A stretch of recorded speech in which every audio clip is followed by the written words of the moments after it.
Telugu popular TV ఇప్పుడు మనతోటి ఆంధ్ర మేధావుల సంఘం వ్యవస్థాపక అధ్యక్షులు చలసాని శ్రీనివాస్ గారు ఉన్నారు. నమస్కారం చలసాని గారు. నమస్కారం, అందరికీ నమస్కారం.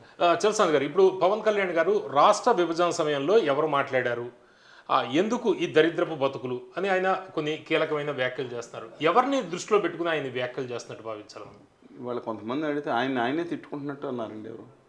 ఎందుకంటే రాష్ట్ర విభజనప్పుడు స్పందించిన వ్యక్తి ఎవరైనా ఉంటే గట్టిగా అప్పుడు ఎక్కువగా ఆయనేనని 2014 ఆ టైంలో జరిగిన దాంట్లో ఆయనే. 2009 తర్వాత ఎప్పుడైతే కేంద్ర ప్రభుత్వం ప్రకటించిందో తర్వాత కనపడింది కూడా ఆయనేనండి. ఆయన ఎందుకు తిట్టుకుంటున్నారో నాకు అర్థం కావట్లేదు. యాక్చువల్గా అనేక మంది సమైక్యాంధ్ర కోసం ఉద్యమం చేసి ప్రాణం అర్పించారు.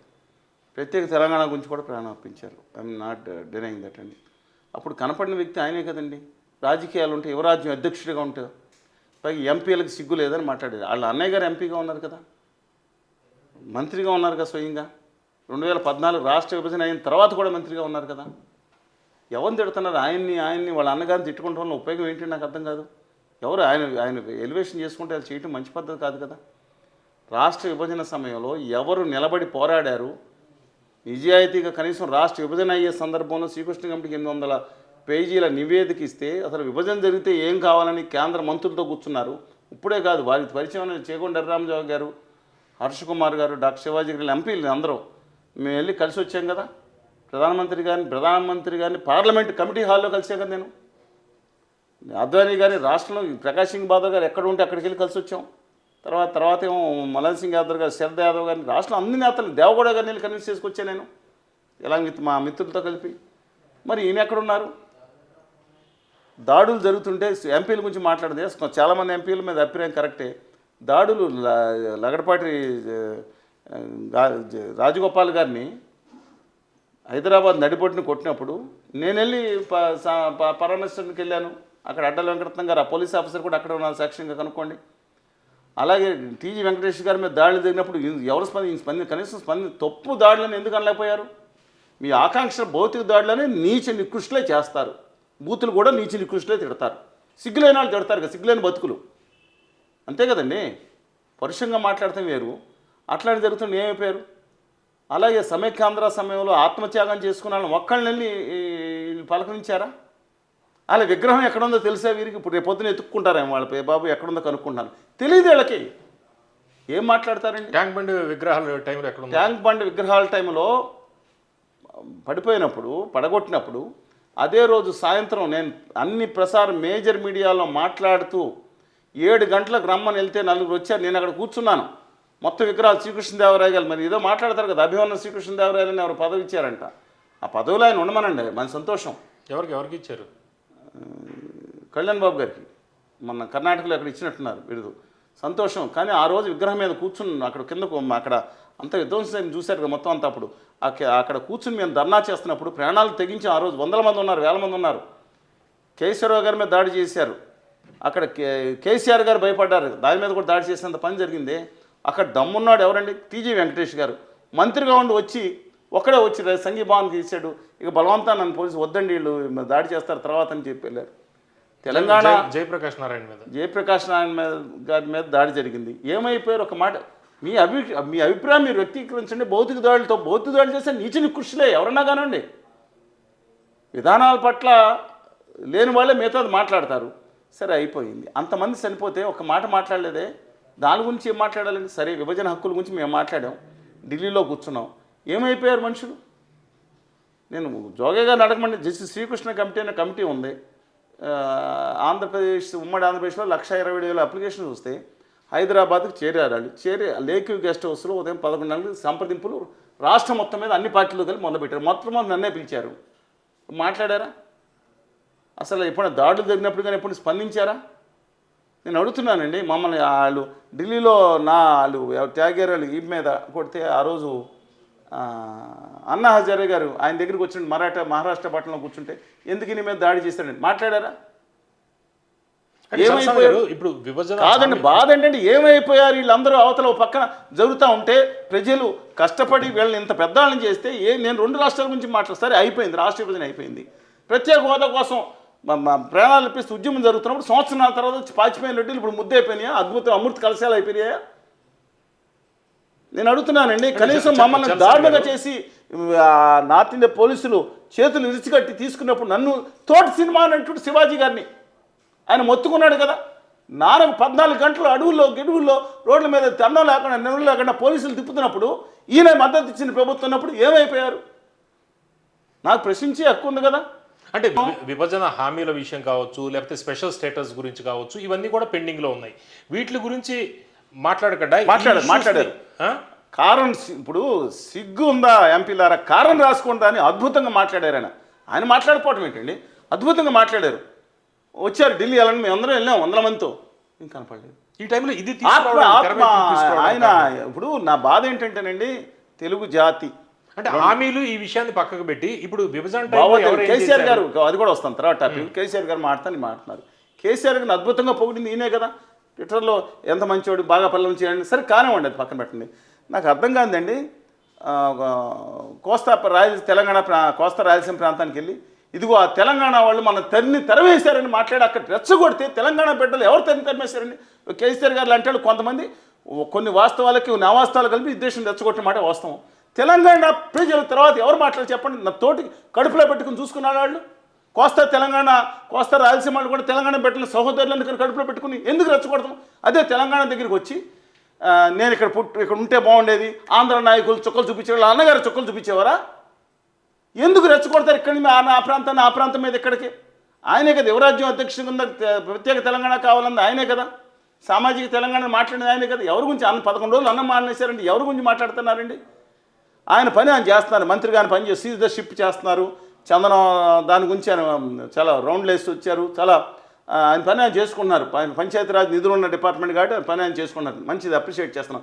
ఎందుకని లేని క్రెడిట్ దేనికంటే ఆయనకి? ఎవరు ప్రాణాలు పోయినాయండి, జీవితాలు పెట్టుకున్నారండి. అందరూ రాష్ట్రం కోసం పోయిస్తే ఏదో ఒకటి వెంకయ్యనాయుడు గారు దెబ్బలాడాము, ఏం చేసాం మేము, కేంద్ర మంత్రుల దగ్గర తిరిగామే, నానా గొడవలు చేశారు. ఇక్కడ ఢిల్లీలో లాఠీ చేసి లోపడిస్తే ఒక్క కన్నీటి పొట్టు కాల్చారా?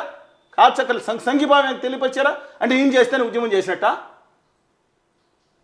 ఆయనకు అద్భుతమైన ఫ్యాన్ ఫాలోయింగ్ ఉంది. కానీ ఒకటి మాత్రం చెప్పారు, కులాన్ని మతాన్ని అడ్డం పెట్టుకుని ఈ చెత్త చేసే వాళ్ళని తిట్టారు. నిజంగా చెప్తున్నాను, అప్రిషియేట్ చేస్తున్నాను, గుండె లోతు నుంచి వచ్చింది దానికి.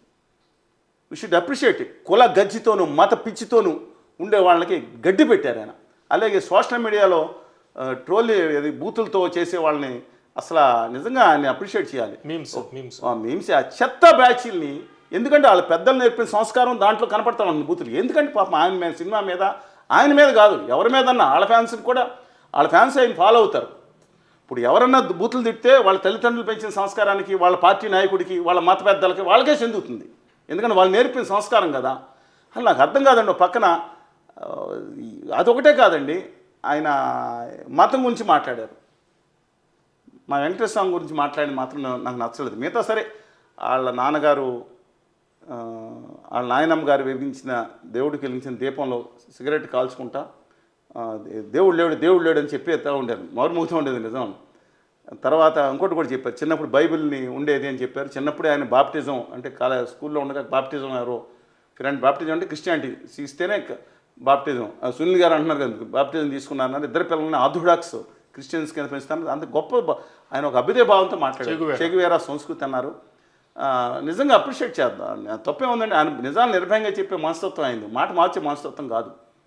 ఆయన అంతటి చక్కగా ఉన్నారు, అంత అభ్యుదయ భావాలతో ఉండే మనిషి వాళ్ళు ఎందుకు వెళ్ళిపోయారు నాకు అర్థం కావట్లేదు. ఎందుకు టాపిక్ డైవర్ట్ చేసుకుంటారండి?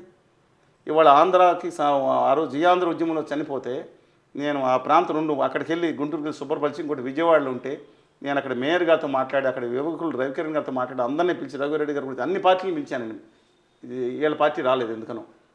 అంత చనిపోయిన వాళ్ళకుంటే దాని స్తూపాన్ని బాగుపరిచి అక్కడ చిన్న సభ నిర్వహించి నేను ఆ రోజు ఆ పార్టీ కాన్స్టిట్యున్సీ అని కూడా ఫోన్ చేసే మెసేజ్లు కూడా ఒకళ్ళు రాలేదు. ఉదయం చాలా బాధగా ఉందండి నాకు. ఎందుకంటున్నానంటే ఒకటి ఇదే కాదు, సినిమా వాళ్ళతో ప్రాబ్లం అండి. జల్లికట్టు కోసం మాత్రం ఒక్కొక్కళ్ళు రంకులు వేస్తూ ఉంటారు. ఇది తమిళనాడులో ఎద్దుల క్రీడ కోసం వీళ్ళంటే వాళ్ళ క్రీడాకారు, వాళ్ళు సినిమా నటులు వచ్చి వీళ్ళు.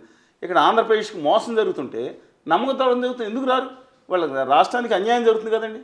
ఇవాళ తెలంగాణ నుంచి ఉమ్మడి ఆస్తులు రావాలి, 1,00,000 కోట్లు, 1,00,000 వాటెవర్ మాట్లాడరే. కేసీఆర్ గారు పొగిడినప్పుడు ఇది కూడా అడగాలి కదా. స్పెషల్ స్టేటస్ అసలు ఎందుకు ఆయన అన్న మాట నుంచి వెనక్కి వెళ్ళరు. ఆమరణ దీక్ష చేస్తున్నారు, దానికి ఇంకో ప్రత్యామ్నాయం లేదని చెప్పి సింహనాదం చేశారు. ఉత్తరాది అహంకారం జయించాలని ఒక పులిలాగా గాండ్రించారు. అలాగే హిందీ భాష రుద్దుడు కూతురు అని ఒక గజకేసర్ లాగా అంగీకరించారు. ఎంత గట్టిగా మాట్లాడారు ఆయన, అద్భుతంగా ఆయన వాచస్పతి అసలు దిక్కులు పిక్కటిలాగా నిర్మించారు మన ఆంధ్రప్రదేశ్ ప్రజల హక్కుల కోసం. మాట మార్చే మనిషి కాదండి కేసీఆర్ గారన్నా. దళితుని చేయకపోతే పీక నరుక్కుంటానని మాట మార్చారు కదా, అంత దౌర్భాగ్యానికి ఈయన పాల్పడే మనిషి కాదు. ఒకే మాట మీద ఒకే సిద్ధాంతం మీద ఉంటారు. వాళ్ళ నాన్నగారిని మాత్రం ఎందుకని, కానీ ఒకటే నచ్చలేదు నాకు, హిందువులే గొడవలు చేస్తారు, హిందూ నాయకులు ఎందుకని, ముస్లింలు క్రిస్టియన్ నాయకులు ఇస్లామిక్ తిరగవసం లేదా, లేదా క్రిస్టియన్స్లో క్రూసేడ్ చేయలేదు లేరా? అన్ఫార్చునేట్ ఎందుకు మాట్లాడుతున్నారు? యోగి ఆదిత్యనాథ్ ఏపీకి తీసుకురాబోతున్నట్టున్నారు. ఇదా ఏదో చేశారు ఆయన. యోగి ఆదిత్యనాథ్ గారు ఒక్క ఐడియాలజీ విషయంలో మనకు కొంత విభేదాలు ఉండొచ్చు, కొన్ని నిజంగా ఆయన ఒక నిజాయితీ పడండి. ఇప్పుడు పదవులు ఈయన అనలేదు కానీ పదవులు తుచ్చమని కొంతమంది అన్నారు. ఎవరో తెలుసా?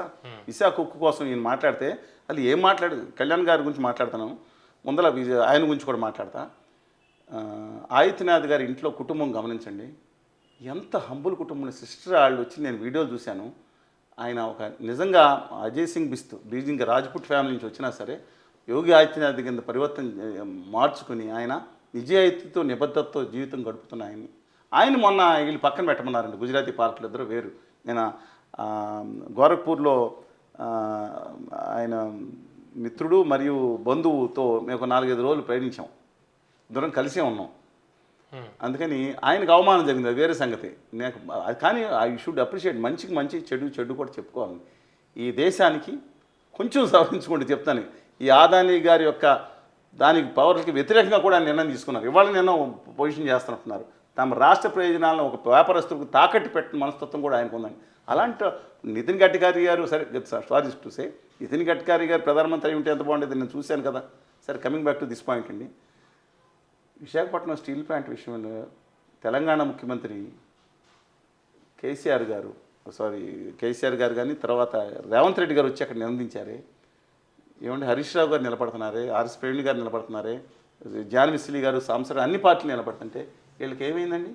ఎందుకని ఎవరు మాట మార్చారండి? వాళ్ళ విభజన హక్కుగా ఉన్న పోలవరం ప్రాజెక్ట్ని దేశ చరిత్రలో ఎక్కడా లేని విధంగా నేను చెప్తున్నాను, ప్రతి ఒక్కరికి చెప్తున్నా, మీరు కావాలంటే వీడియోలు చూసుకోండి. ఒకే ఒక మనిషి ఆంధ్రప్రదేశ్లో దాన్ని ఫుల్ లెవెల్ కట్టాలంటే ఇంకా 40,000 కోట్లు ఇప్పుడు ఇచ్చింది గవర్నమెంట్, ఇవ్వబోయేది కాకుండా కావాలి. అది రాష్ట్ర ప్రజలు పొల్లోడు కొట్టినట్టు, అంటే రాష్ట్ర ప్రజల దగ్గర సెస్ వేసి వసూలు చేద్దాం, కేంద్ర ప్రభుత్వాన్ని అడగాల్సిన దానికంటే మాట్లాడిన ఒకే వ్యక్తికి నిబద్ధత ఉందా? దేశ రాజకీయాల్లో మొట్టమొదటిసారి ఆంధ్రప్రదేశ్లో ఒక బడ్జెట్లో చరిత్రలో, ఇండియా చరిత్రలో ఎక్కడ లేనట్టు ఒక మల్టీపర్పస్ ప్రాజెక్ట్ని డెడ్ స్టోరేజ్ చేస్తే బడ్జెట్లో రాస్తే అప్పుడు ఆయన మాట్లాడారు కదా, సిగ్గు లేకుండానే. అది వాళ్ళకి వచ్చేస్తుంది సిగ్గు ఎవరికి. ఎంపీలను ఒళ్ళు కారుని రాసుకోమన్నారు కదా, ఎవరిని రాసుకోమంటారు? ఇప్పుడు ఎవరున్నారు ఎంపీలు? 21 మంది ఎంపీలు ఎవరున్నారు? మిగతా 4 ఎంపీలు కూడా ఇలాగే ఉన్నారు కదండి. మిగతా ఏం చేస్తాం? ఒకళ్ళిద్దరు, నేను ఇంత దారుణం జరుగుతుందని స్పందిస్తే ఇద్దరు ఎంపీలు స్పందించారు. అందరు ఎంపీలకు రాశాను. ఒక ఆయనేమో మిథున్ రెడ్డి గారు, రెండో ఆయనేమో శ్రీకృష్ణదేవరాయలు గారు. అందరికీ లేఖలు రాస్తే ఇలా స్పందిస్తున్నాం, మాట్లాడుతున్నాం, what ever it may be. But unfortunate ఎందుకంటే రెచ్చగొడతాం. ఇప్పుడు కోస్తాకి వెళ్ళి అక్కడ, రాయలసీమకి వెళ్ళి ఇక్కడ, లేదా తెలంగాణకి వెళ్ళి అక్కడ, ఏమన్నా అవసరమా ఇదంతా?